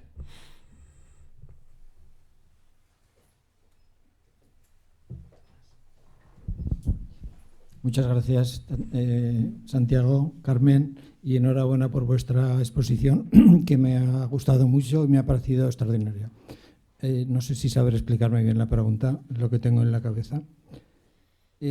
Has dicho, Santiago, que la raíz puede estar en traumas, ya sean de tipo sexual o de otro tipo de traumas, y la pregunta sería, si a estas personas se les empieza a trabajar a que hablen de esos traumas de manera muy precoz, muy preventiva, como decía Carmen, el tema de la prevención, ¿hay alguna perspectiva de que esto mejore, de que no haya tantos casos, porque hay muchos casos actualmente, de que si realmente las personas manifiestan de forma temprana el trauma que luego les puede provocar la patología, podemos atajarlo, se puede atajar antes, o sería una manera de enfocar el problema para evitar que siguiera adelante?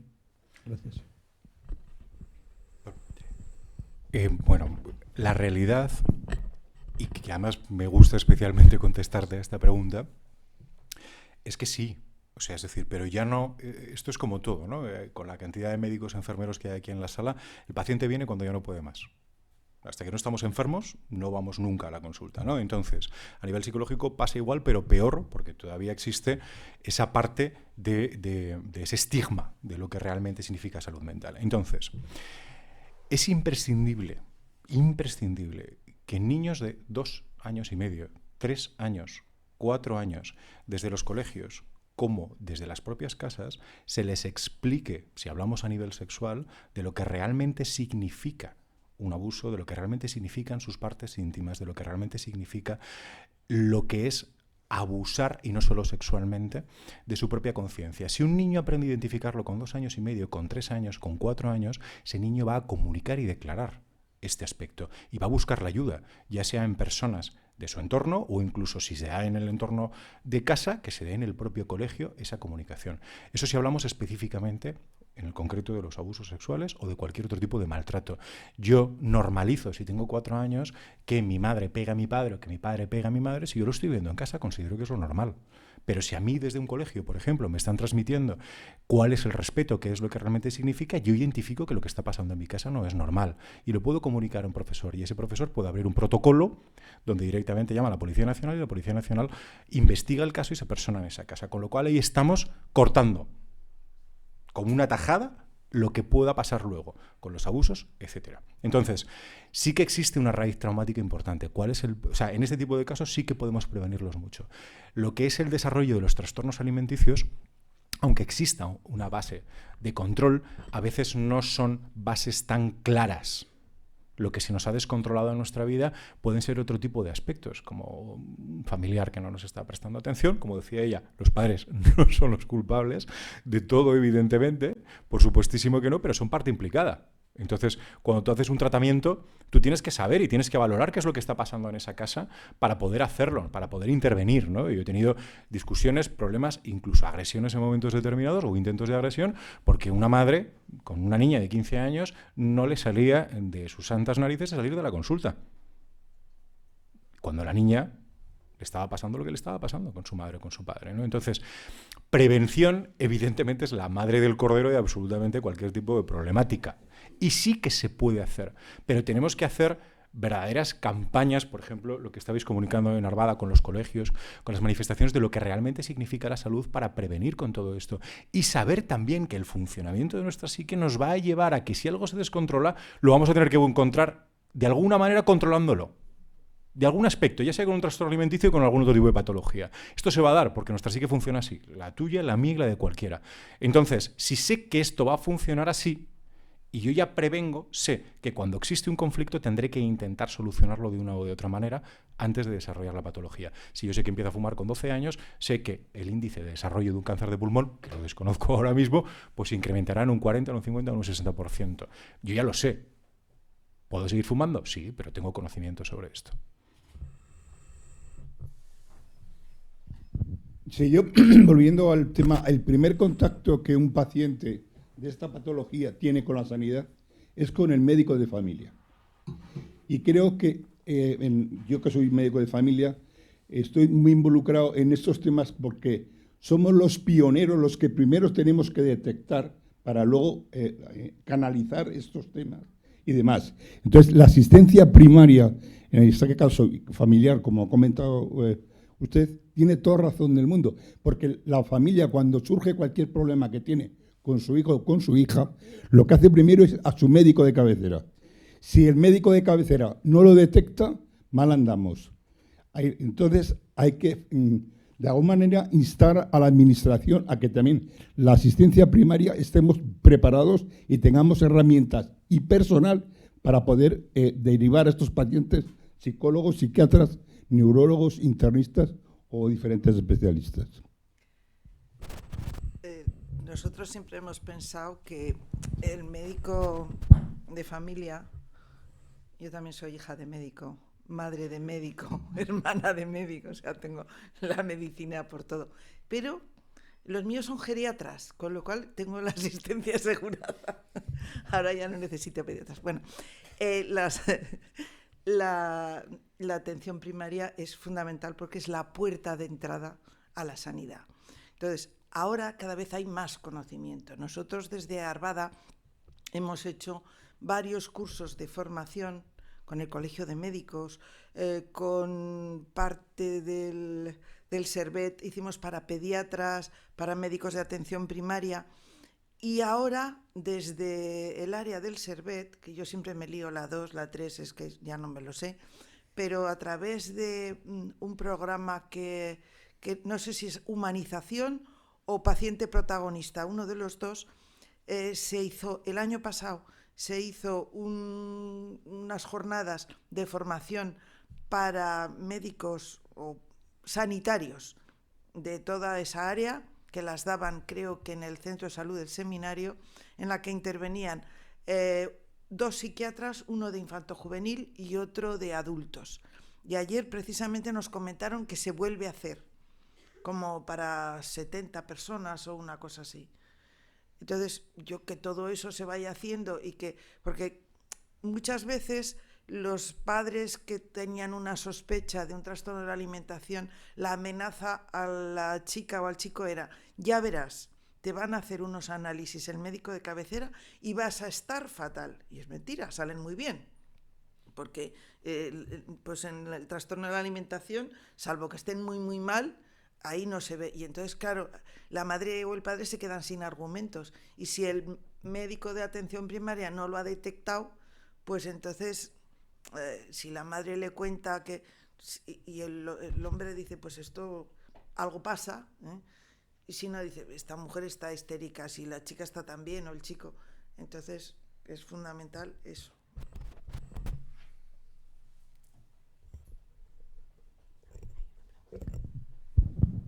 Hola, buenas tardes. Yo quería preguntar a ver si conocéis alguna estrategia, un sistema de trabajo en el caso de que, bueno, soy trabajador social en una residencia con personas discapacitadas gravemente afectadas. Aparte de todos los trastornos que tienen físicos, cognitivos, mentales de la salud, pues al tener una movilidad reducida severa, pues muchos de ellos lo que tienden es a tener el problema de engordar y con todos los problemas que ellos les llevan, de hipertensiones, cardíacos. Si tenéis alguna estrategia, también se celebran estos temas muchas navidades, fiestas, celebraciones, ¿qué tipo de estrategias podríamos emplear en este caso para mejorar un poco en este aspecto? Y si conoces también alguna experiencia, pues una residencia a la que muchos de ellos, un porcentaje alto, pues no tienen un trastorno alimentario añadido a todos los que puedan tener, que son muchísimos. O sea, es que aparte de la discapacidad física, pues muchos tenían familias, no tienen ya sus trabajos, tienen, o sea, la carga mental es muy grande. Simplemente que si sabíais algo sobre esto me podéis contar libremente, o alguna estrategia o algún sistema de trabajo. Sí, es complicado, Creo que como estamos con personas claramente de discapacidades físicas, si habría algo más concreto, que tiene muchos traumas. Bueno, creo que, como he comentado antes, aunque es muy buena pregunta, yo no soy nada amigo de estrategias. ¿Por qué? Porque las estrategias son válidas para un momento concreto.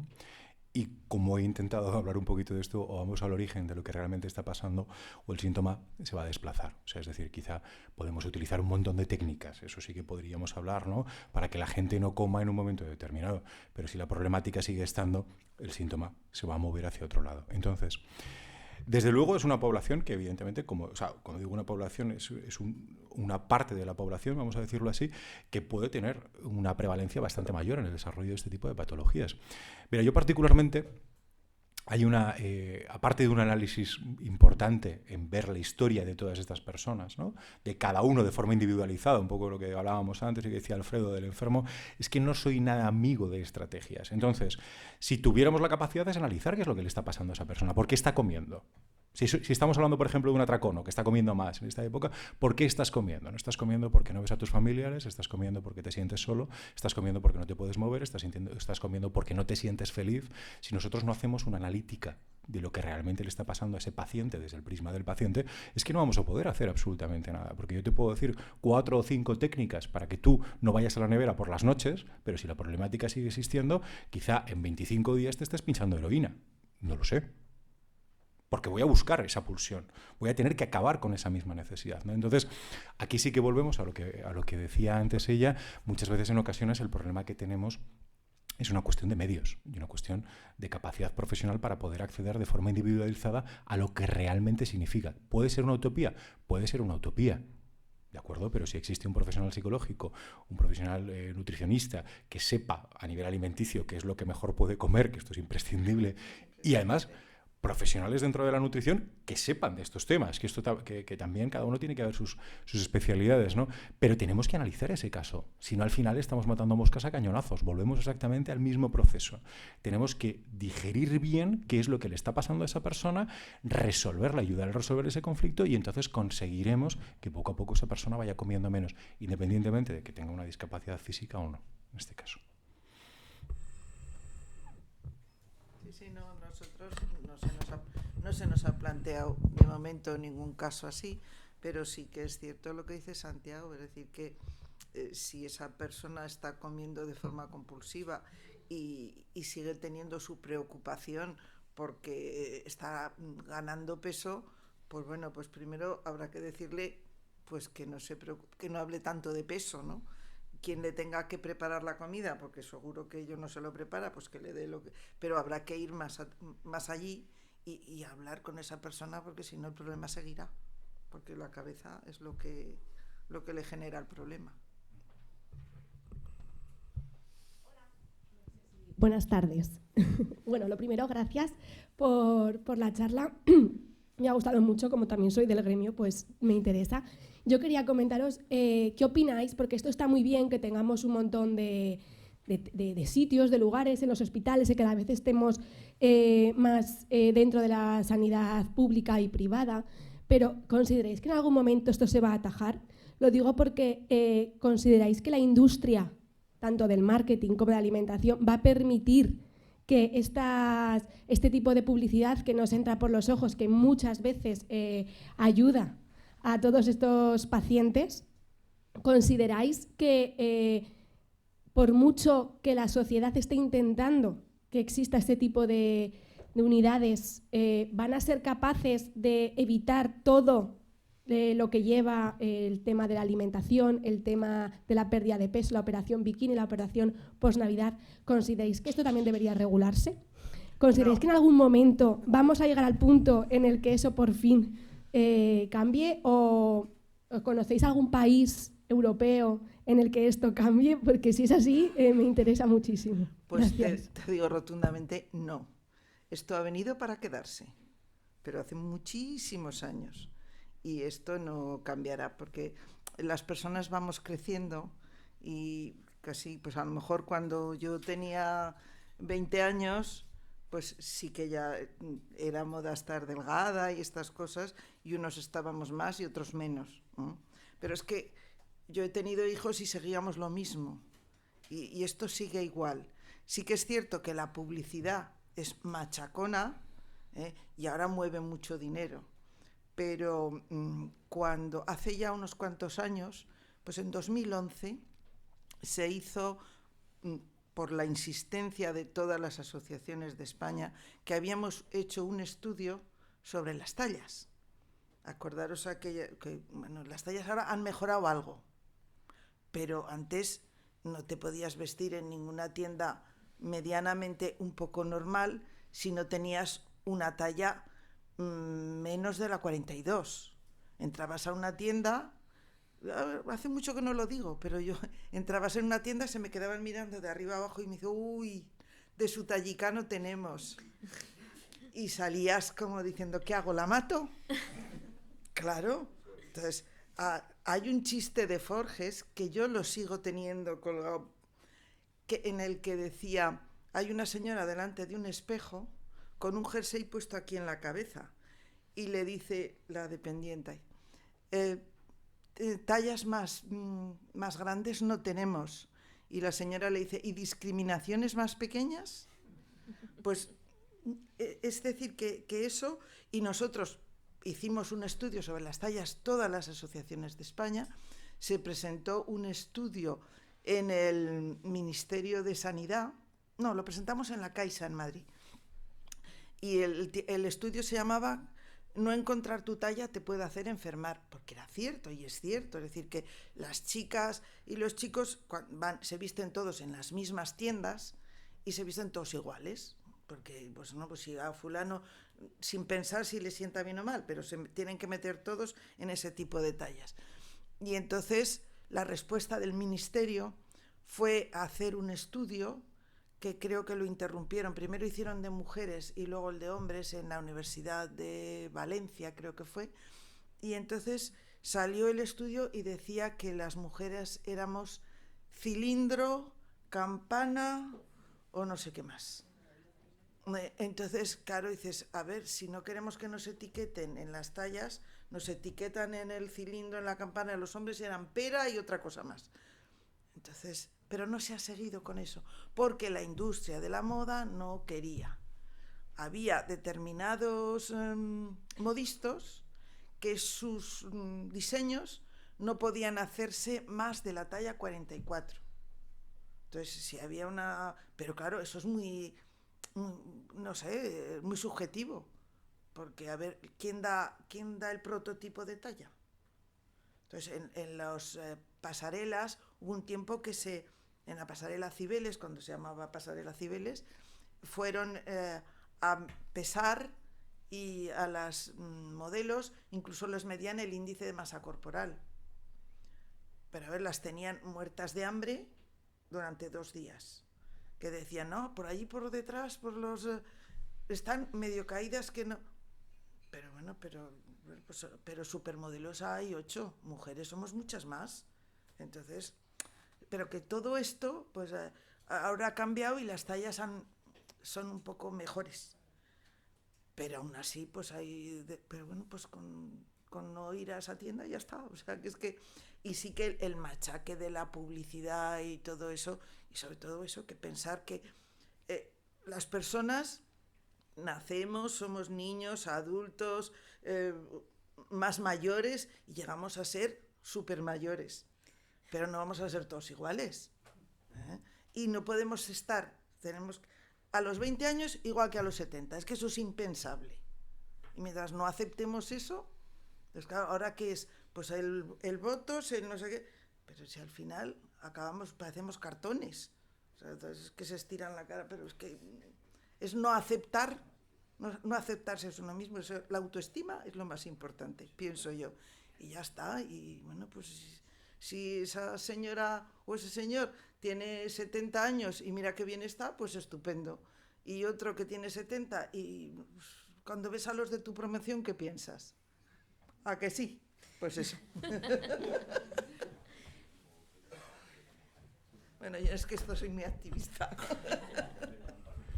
Mira, yo hay una cosa que normalmente soy un cenizo, es decir, normalmente siempre opino mal de la evolución que vamos a tener como humanos, pero fíjate en esto, si nos vamos a partes estadísticas, es como si nos metiéramos en la industria farmacéutica y habláramos de los antidepresivos, que eso es un melón que a mí me parece interesantísimo, ¿no?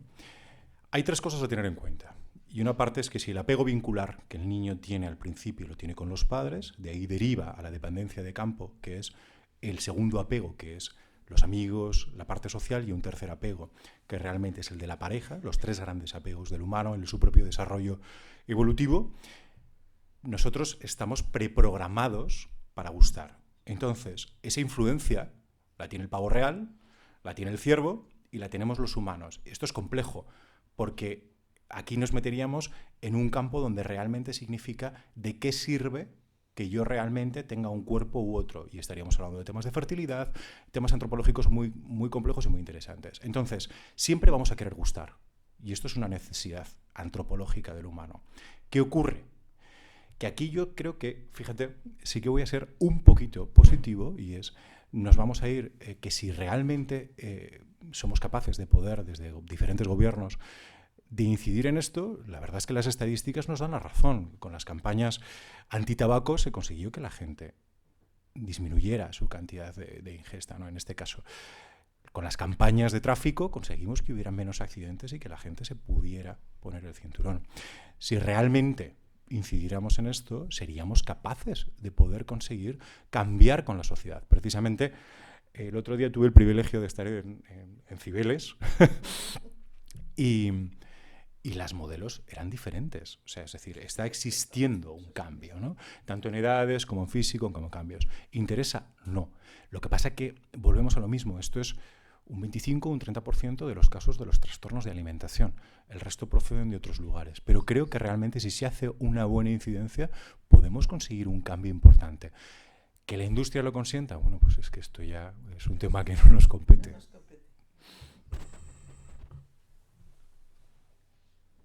¿Alguna pregunta más?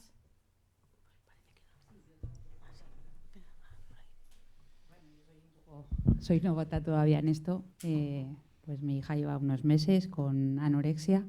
Entonces, la pregunta yo creo que nos hacemos al principio, ¿no?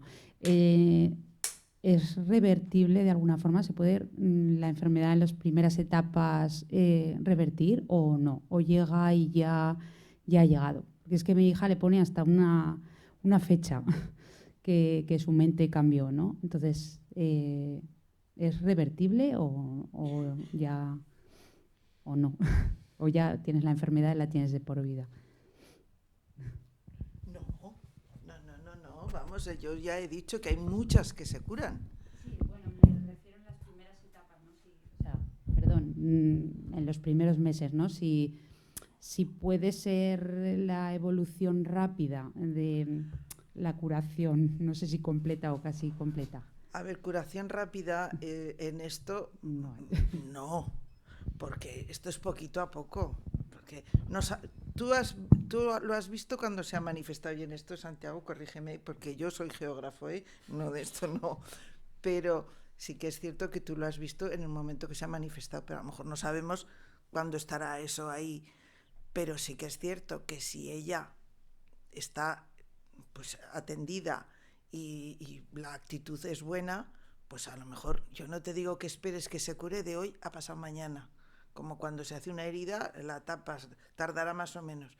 Esto es más lento, pero si la evolución es buena, pues no sé, yo antes por lo menos te decían, si evoluciona bien, pues date como 2-3 años para que ya se sienta curada. Y puede estar, si la evolución es buena, pues es un mal recuerdo de una época concreta, por lo que sea que le ha pasado, pero eso se ha pasado y se ha olvidado y ya está. No tienes por qué pensar que vaya a ser crónica, que no todos los pacientes con estas patologías se quedan así para siempre. Y hay otros pues que desgraciadamente sí. Yo cuando mi hija empezó, yo tenía un jefe, que yo no lo sabía, pero otra compañera me dijo, pues una hija de nuestro jefe ha tenido un trastorno de alimentación, y él me llamó y me dijo, no te preocupes, que esto, que el otro. Y yo lo primero que le dije, como nos pasa a todos, y es lo que estás preguntando tú, ¿se curan? Y se me queda mirando y me dice, sí. Dice, ahora raras se quedan un rato largo. Pero bueno, en el sentido de rara, pues que a lo mejor, pues que hay la verdad es que sufren una evolución, y cuando mejoran mucho, pues su crecimiento personal es increíble y sacan todo su potencial y son como personas inteligentes y realmente se nota, pueden hacer cualquier cosa porque tienen una fuerza increíble. Superar esto es complicado, pero lo superan y ya está. Pero habrá veces que lo de raras, como me dijo raricas, pues a lo mejor es que esa rareza es que pues no aceptan determinadas cosas, pero que le podría pasar a una persona con un trastorno de la alimentación y otra no. Y a lo mejor con algunos alimentos, pues en mi casa era el bocadillo de chorizo. O sea, un bocadillo de chorizo y parece que le iba a dar algo. Pero bueno, pero sí, mujer, que seguro que sí. ¿A que sí? Di que sí. Di que sí. A ver, en primer lugar, bueno, estoy completamente de acuerdo con ella. Primero, cuanto antes se detecta, como toda patología, da igual que sea psicológica que física, un diagnóstico precoz siempre va a tener un tratamiento muchísimo más, vamos a decirlo, rápido. Lo que sí que te daría son 3 premisas que para mí me parecen imprescindibles. ¿La curación completa de un trastorno alimenticio existe? Sí, pero con condiciones. Lo primero, nunca te fíes de un tratamiento corto. Me da exactamente igual quién sea el profesional y el prestigio que tenga. ¿Por qué?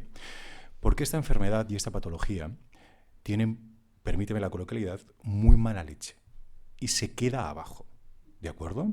Entonces se enmascara, con lo cual, en muchas ocasiones, y supongo que te habrá ocurrido, muchos pacientes dejan de tener los síntomas durante unos días, unos meses, incluso un año. Eso no significa que esté curado.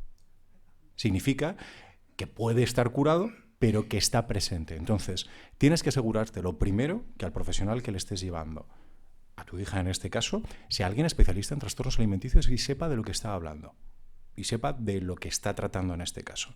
Entonces, cuando existe un tratamiento excesivamente rápido, no te fíes, pero ni de esta psicopatología ni de ninguna. La psique es tan sumamente compleja como para poder determinar a jugar a ser dioses y decir, no, yo en 5 sesiones voy a conseguir que tú estés nueva. Imposible, mentira.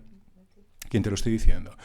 Y tercero, dentro de ese apoyo familiar del que estábamos hablando y que ella comunicaba, es muy importante comprender que en ocasiones el apoyo del salir adelante, muchas veces esto es como cuando pasa con el cáncer, ¿no? Venga, va, que tú puedes, vamos a luchar contra el cáncer. Vamos a ver, el cáncer es el cáncer y tú eres tú, ¿de acuerdo? Por mucho que tú intentes luchar contra el cáncer, no vas a sacar una espada y acabar con él. Con una psicopatología pasa igual. Y en estas escisiones del yo de las que hablábamos antes, es decir, hay una parte de tu psique que está queriendo que tú enfermes y que está queriendo que tú estés mal. Si tú luchas contra ti mismo, en una pelea contra ti mismo, siempre pierdes tú. Entonces, aquí el especialista ha de comprender y entender que no tiene que luchar contra la enfermedad. Tiene que comprender por qué se ha generado esa enfermedad y luchar contra el conflicto que le ha generado esa enfermedad. Trabajar eso. No con ganas vamos a salir. Con ganas no se sale de ningún lado, tampoco de la depresión. Hay que comprender por qué se ha generado esa depresión y tratarla. Si existe un trastorno alimenticio, exactamente igual. Es que una cosa más, nosotros le podremos apoyar, el especialista le podrá apoyar, pero curarse, como no pongan ellos y estén convencidos de lo que están haciendo, no se van a curar. Es decir, que el especialista le dará herramientas para que luche contra ese bicho que tiene ellos dentro. Pero si realmente, porque por mucho que le digamos, vamos a luchar, vamos a hacer, vamos, no, que es que nosotros no lo podemos hacer, que es que lo tienen que hacer ellos. Y eso es más, para nosotros entenderlo también es más difícil.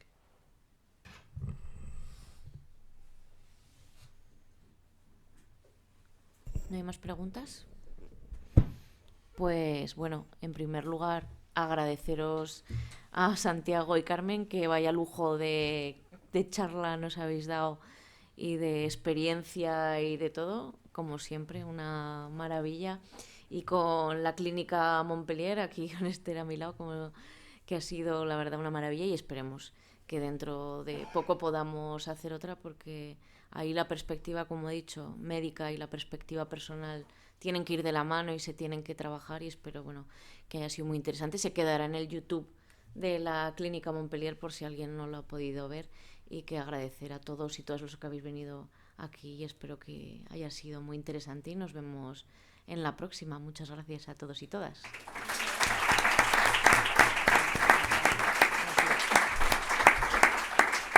Ahora, si les apetece, tenemos un pequeño cóctel en la cafetería para poder seguir charlando todos un poquito, ¿vale? Muchísimas gracias.